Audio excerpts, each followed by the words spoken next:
Dunia pendakian kembali berduka dengan beredarnya berita tewasnya para pendaki yang ada di gunung di Indonesia. Menandakan bahwa gunung di Indonesia bukanlah merupakan tempat yang nyaman dan aman. Banyak para pendaki yang belum tahu ancaman-ancaman yang ada di atas gunung. Persiapan-persiapan yang mereka lakukan sepertinya belum tentu cukup untuk melakukan sebuah pendakian. Oleh karena itu, simaklah video ini supaya kalian pintar sebelum mendaki.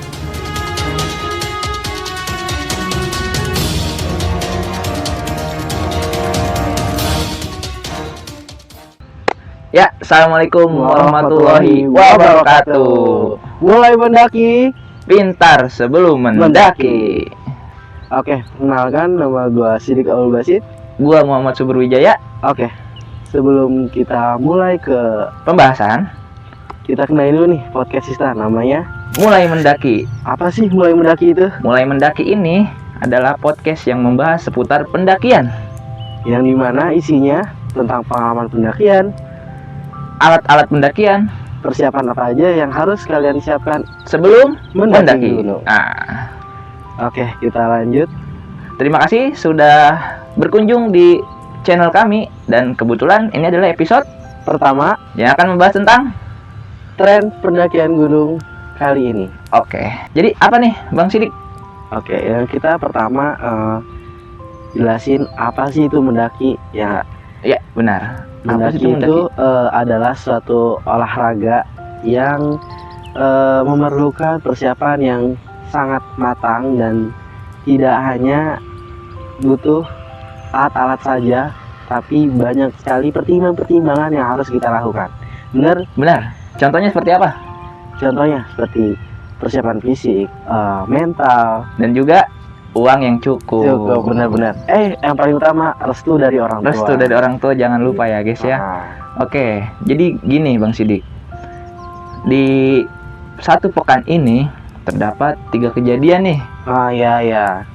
Yang pertama kejadian di Gunung Rinjani. Rinjani, yang mana di situ ada warga WNA yang terjerumus ke dalam jurang di atas Gunung Rinjani. Mhm. Yang kedua, Gunung Salak ya. Gunung Salak. Itu usianya udah berumur 60 tahun. Ya, sudah termasuk kategori lansia dan dia meninggal di Gunung Salak.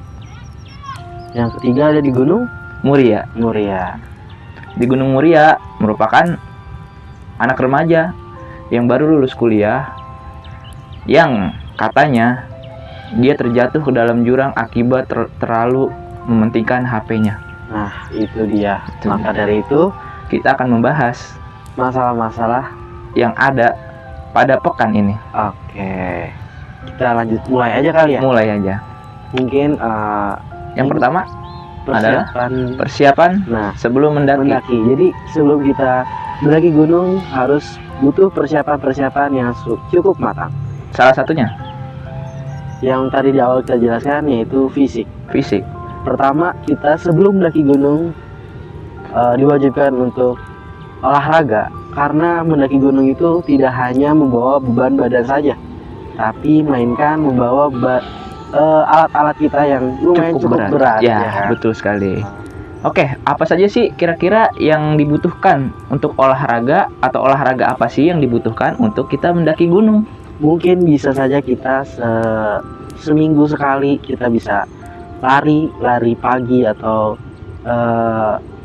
Jogging. jogging. Mhm. Bisa terus bisa naik turun tangga sambil bawa alat berat, itu juga bisa. Itu juga bisa. Nah, Selain itu, selain itu juga bisa, paling itu sih yang paling dasarnya ya, paling dasar. paling dasar itu yang paling mudah Nah, untuk dilakukan sebelum mendaki adalah olahraga lari ataupun jogging. nah, kalau misalnya dari kalian belum lari belum kuat gitu jauh, Mhm. kita bisa jalan santai aja, yang penting kaki kita terbiasa oleh jalan itu. Karena mendaki gunung itu ya kita jalan, nggak naik motor, nggak apa Ya, benar sekali. ya, untuk pemanasan lah gitulah. Karena memang ya kontur-kontur tanah di Indonesia, di gunung-gunung di Indonesia itu tidak bisa kita prediksi. Nah, itu dia. Banyak yang tanah, ada juga yang akar, Batu. ada juga yang batu, ada juga yang tiga-tiganya Nah, campuran. iya, Nah, campuran.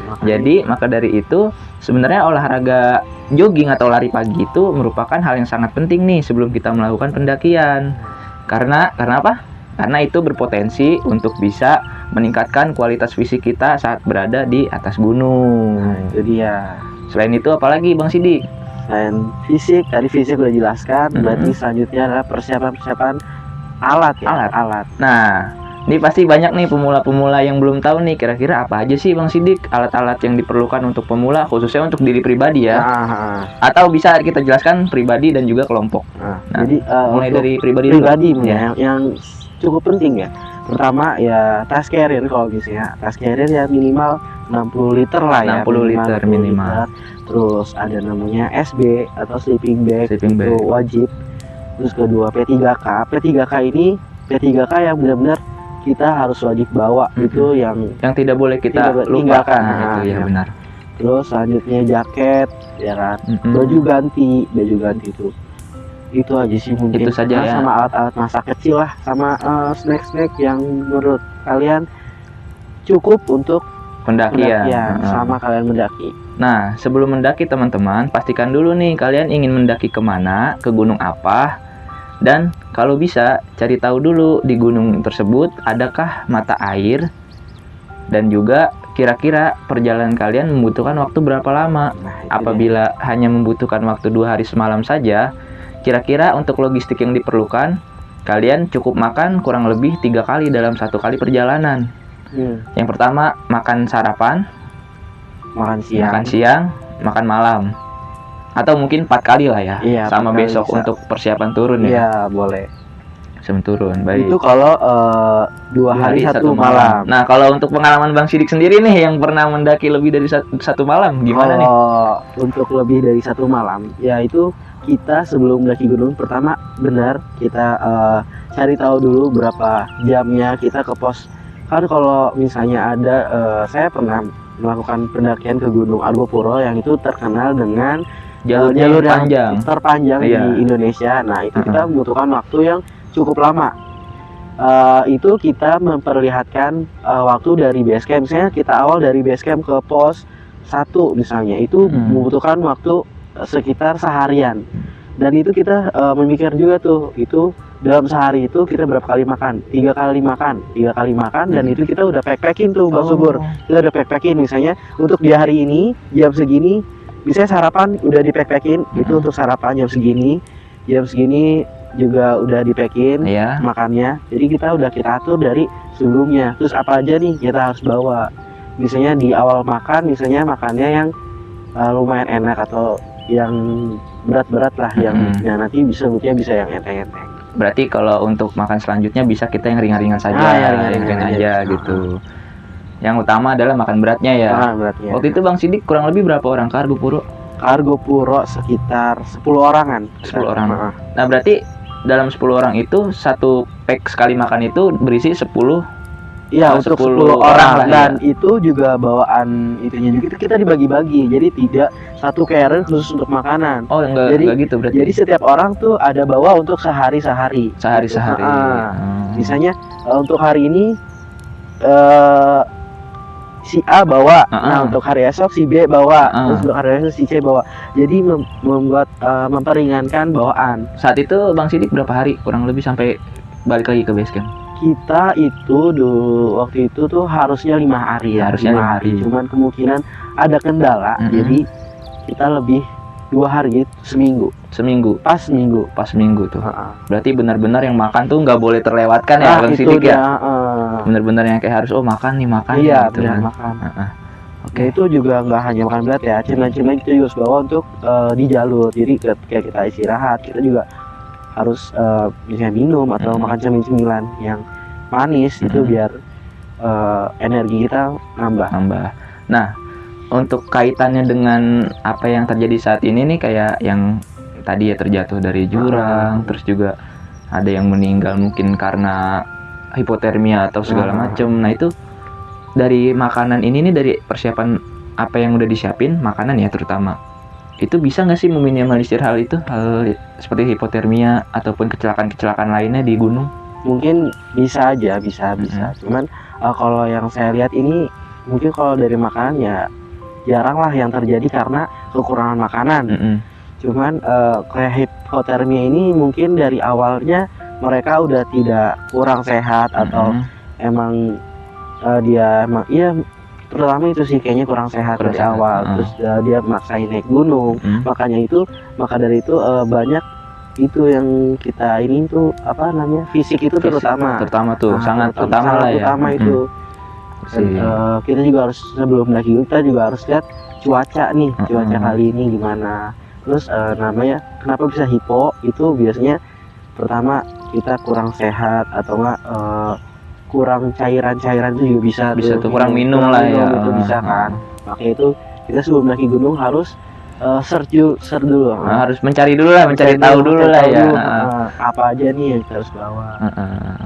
Terus juga teman-teman kalau misalnya sebelum naik gunung nih harus persiapkan budgetnya juga dari jauh-jauh hari lah ya, supaya kayak setiap gunung ini kan memiliki ciri khas yang berbeda ya. Kayak misalnya di gunung A kita membutuhkan yang namanya gaiter untuk kita bisa summit ke puncak. Terus di gunung B misalnya kita nggak perlu itu tapi kita perlu yang lain, seperti misalnya jaket yang tebal kayak gitu kan. Atau sepatu yang mumpuni gitu. Nah itu juga teman-teman pemula nih khususnya itu perlu menjadi suatu investasi untuk kalian bisa naik gunung di hari selanjutnya. Ya seperti di Gunung Rinjani ini kan diwajibkan untuk pakai guide ya kan? Karena yang tadi kita berita yang kemarin itu yang WNA itu kan itu juga kelalaian dari mungkin dalam cerita. Dan ceritanya karena dia itu dalam satu open trip berisi kurang lebih 5 orang dengan satu guide.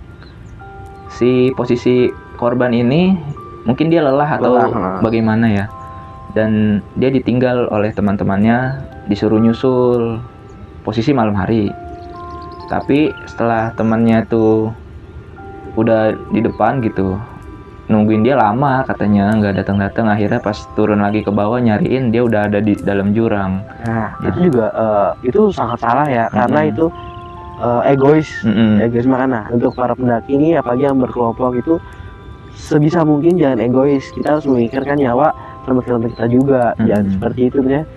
Kalau misalnya satu kemana kita harus ada satu orang yang nemenin, nggak ninggalin gitu. Mungkin yang WNA ini kayaknya dia itu ini ya apa namanya istirahat, terus yang lainnya bilang ya udah kami istirahat dulu, nyusul aja. Terus misalnya si WNA ini tidur di samping jurang itu nggak tahu, terus dia ngelindur terus jatuh kan kita nggak ada yang tahu. Nah itu kalau bisa teman-teman pemula khususnya hindarilah hal-hal seperti itu. Apabila teman kalian capek, jangan ditinggal sendirian. Itu menjadi pelajaran juga nih buat kita sebenarnya ya. Teman-teman pendaki semua, maupun yang pemula ataupun yang sudah sering mendaki sih sebenarnya. Itu juga jadi pelajaran nih buat kita. Yang mana kita tuh nggak boleh sebenarnya ninggalin teman kita sendiri. Iya benar. Dalam pendakian tuh minimal 2 orang. Supaya kita bisa ada temannya juga, kita tahu kondisi teman kita seperti apa. Kalau kita kenapa-napa kan biasanya satu orang kena musibah gitu, satu lagi bisa nyari pertolongan. Betul sekali itu. Nah terus untuk kasus yang kedua nih, jadi yang di Muria ya. Yang di Muria itu dia katanya kalau lihat saya lihat kalau aneh lihat dari berita nih, gara-gara terlalu mentingin HP gitu, dia main HP mulu, entah membuat story atau video segala macam lah ya, saya juga nggak tahu, cuman beritanya kayak gitu. Dia itu dilihat sama pendaki lain terperosok katanya gara-gara main HP terus. Nah itu juga menjadi satu pertimbangan juga nih buat kita mendaki nih. Iya nih, apa namanya ya itu pertama kita gara-gara mendaki gunung tuh jadi ajang gengsi ya kan, jadi kita harus ngevlog gitu-gitu. Tapi hati-hati juga, kita lihat tadi juga kali kita ngevlog belakang kita jurang kita nggak tahu atau kita nggak sadar saking keasikannya kan. Nah itu juga harus diwaspadai nih teman-teman. Jadi jangan ngebuat kayak mendaki itu ajang gengsi. Ajang gengsi dan juga berlomba-lomba lah itu ya. Jangan juga. Itu sih pemikiran yang salah sih. Iya itu pemikiran salah. Entah mungkin pemikiran mereka apa saya juga nggak tahu ya. Kita juga nggak tahu seperti apa. Tapi hindarilah hal-hal seperti itu. Kalau memang mau foto-foto, carilah tempat yang aman. Benar. Cari tempat yang aman juga. Kalau misalnya memang ada teman, cobalah minta tolong fotokan temennya. Jangan sampai hal seperti itu merugikan diri kita sendiri ataupun orang lain. Kan orang lain juga rugi ya. Berita yang ini tuh terulang yang waktu itu udah tahun yang lama. Oh, udah pernah ada juga kejadian. Zamannya selfie. Ya, tongsis kan yang laki-laki itu dia pakai tongsis selfie terus ke jurang jatuh ke kawah. Nah, itu kan sangat merugikan diri kita sendiri dan khususnya orang lain juga. Jadi orang lain tuh kayak repot lah gitu. Iya, jadi nyariin orang juga kan. Ya, memang kita nggak tahu ya musibah seperti apa, tapi kalau bisa hal seperti itu hindari. Karena itu kan terjadi karena diri kita juga. Kita juga ya, mau gimana lagi, mau disalahin juga bingung ya kan. Gitu yang tadi, yang kedua tuh yang disalak itu. Yang ketiga itu yang disalak itu sudah lansia sih sebenarnya 60 tahun ya. Mungkin kalau misalnya dibilang ilmu beliau lebih tinggi dari kita, pasti lebih tinggi, pengalaman pun juga lebih banyak. Nah, itu juga jadi pesan juga nih buat kita nih, bahwasanya ilmu dan pengalaman sebanyak apapun juga dapat terkena musibah di gunung itu. Jadi musibah di gunung itu kita nggak ada yang tahu sebenarnya. Mau kita pemula, mau kita udah sering naik gunung, udah kemana aja lah. Iya, kayak yang di Everest juga kan. Everest juga. Everest. Kartens. Nah, itu siapa namanya? Yang lupa namanya. Kayak dua wanita itu. Yang sahabatan itu kan. Dia sebelum naiki gunung, yang gue lihat di konten-konten dia udah persiapan manjat tebing gitu kan. Cuma kan kita nggak ada yang tahu ternyata pas di sana dia hipotermia ya. Iya, kita nggak ada yang tahu. Nah, itu musibah itu sebenarnya datang pada siapapun tanpa dipilih. Mau pemula, mau udah sering, mau senior sekalipun. Seperti yang terjadi pada pekan ini kan di Gunung Salak kayak gitu. Nah, terus itu juga bisa menjadi acuan juga nih untuk para pecinta-pecinta alam khususnya ya, seperti channel kita yang nantinya akan membahas seputar pengalaman juga persiapan. Nah, otomatis kita juga memiliki ilmu-ilmu baru mengenai hal-hal yang terjadi. Oke, terakhir mungkin ya, pesan untuk para pendaki. Untuk pesan dari saya mungkin ajang gengsi itu, pemikiran ajang gengsi itu harus dikurangi karena sekarang tuh mendaki gunung nggak harus gengsi, maksudnya apa ya? Bukan hanya sekedar ikut-ikutan lah. Itu dia, karena mendaki gunung tuh butuh ilmu yang banyak. Betul. Tidak hanya cukup naik terus turun kembali juga. Karena tujuan kita naik gunung adalah pulang dengan selamat. Pulang dengan selamat. Itu adalah kata-kata anak pendaki sih sebenarnya. Iya. Kalau dari gue nih, lu udah ya? Udah belum? Udah. Oke, dari gue sekarang. Kalau dari gue, sesuai jargon kita, pintar sebelum mendaki. Nah, itu dia. Pesan buat para pendaki nih, teman-teman pendaki ya. Kalian itu walaupun udah sering naik gunung, tapi perlu yang namanya tuh ilmu. Yang pertama adalah ilmu survival. Benar. Itu sangat dipentingkan ya, sangat diperlukan. Perlu banget ilmu survival tuh. Mulai dari survival dasar ya, seperti ya sekedar menyalakan api dengan tidak menggunakan korek. Kompor. Iya. Korek, cuma pakai pemantik aja. Nah, itu kan merupakan salah satu ilmu survival ya. Nah, kemudian juga ilmu pertolongan pertama itu juga sangat penting juga tuh. Bagaimana kalau misalnya kita dalam sebuah pendakian, teman kita mengalami hipotermia misalnya, kita juga perlu tahu tuh penanganannya seperti apa. Terus juga apa yang harus kita lakukan. Jangan cuman kayak panik atau gimana, apalagi dikaitkan dengan hal-hal horor ya. Nah, itu dia. Itu juga termasuk pemikiran yang kurang tepat menurut saya. Salah sih enggak, cuman pemikiran yang kurang tepat. Iya, benar. Nah, kemudian yang ketiga, persiapan tentang alat juga sih menurut saya. Kalau bisa teman-teman pendaki ini kalau memang mampu punya alat gitu, jangan sampai kalian minjem dan merugikan orang lain juga akhirnya. Barang orang rusak. Jangan kayak kata-kata FOMO itu dihilangin lah ya. Jangan. Kan banyak nih pendaki-pendaki FOMO yang dia cuma punya alat seadanya. Mm-mm. Emang bisa mendaki gunung cuma punya alat seadanya. Cuma Ah, pikir 2 kali deh. iya, Ya. pikir 2 kali deh. Lebih baik kalian nyewa deh, yang memang orang yang punya sewaan itu menyediakan alat memang untuk usaha, untuk disewakan, Nah, daripada iya. kalian maksain minjem gitu untuk naik gunung. Lebih baik jangan kalau minjem. Kalau memang belum mampu beli, mending nyewa gitu. Nah. Atau teman kalian punya tapi kalian sewa lah. Karena ikut-ikutan juga nggak baik juga sih sebenarnya ya. nggak baik Kalian juga. mau terlihat keren, tapi kalian nggak punya modal untuk itu. Nah, Karena memang keren itu butuh modal. modal Itu. bener, nggak hanya modal uang saja, Heeh. alat saja, tapi ya Ya semuanya. semuanya. Itu mental, fisik semua Iya. teruji. Apalagi alat-alat yang mendukung kita nanti di pendakian. Nah, benar. Itu tuh penting banget lah. Ilmu, fisik dan lain sebagainya. Itu mungkin pesan-pesan kita ya Ya, untuk para betul. pendaki nih.